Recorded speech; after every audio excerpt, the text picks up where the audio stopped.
بہت سارے لوگوں نے ترجمہ کیا ہے، اور جس میں شمس الرحمن فاروقی کا بھی ترجمہ شامل ہے، انہوں نے بھی کیا ہے۔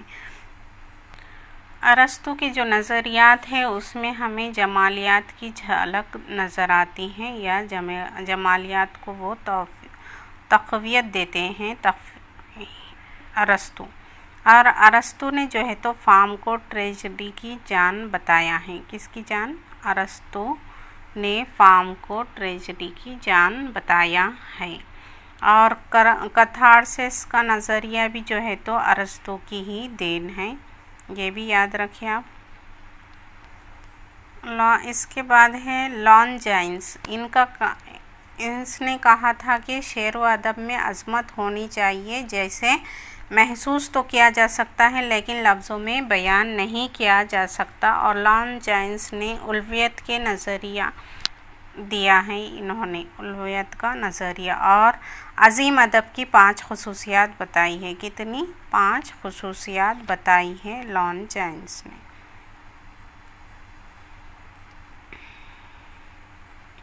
اب آگے ہے آئی اے ریچرڈس۔ ان کا کہنا ہے، کیا دیکھ لیں گے۔ آئی اے ریچرڈس نے شاعری کو زندگی کے لیے ضروری قرار دیا ہے، اور ریچرڈس کا کہتا ہے کہ ہم شاعری سے وہ حاصل کر سکتے ہیں جو سائنس ہمیں نہیں دے سکتی ہے، یہ انہیں آئی اے ریچرڈس کا کہنا ہے۔ اب میتھو آرنلڈ، یہ جو ہے تو آرنلڈ نے کلاسیکیت، تہذیب و ثقافت کے بنیادی ستونوں کو جو ہے تو مضبوط کیا ہے، اور انہوں نے شاعری کو تنقید حیات کہتا ہے میتھو آرنلڈ۔ یہ ہے ٹی ایس ایلیٹ۔ اب ٹی ایس ایلیٹ کا کیا کہنا ہے دیکھ لیں گے۔ ٹی ایس ایلیٹ نے روایات سے تصور پر بہت زیادہ زور دیا ہے، روایت کے تصور پر زیادہ زور دیا ہے، اور معروضی تلمذہ بھی انہی کا تصور ہے۔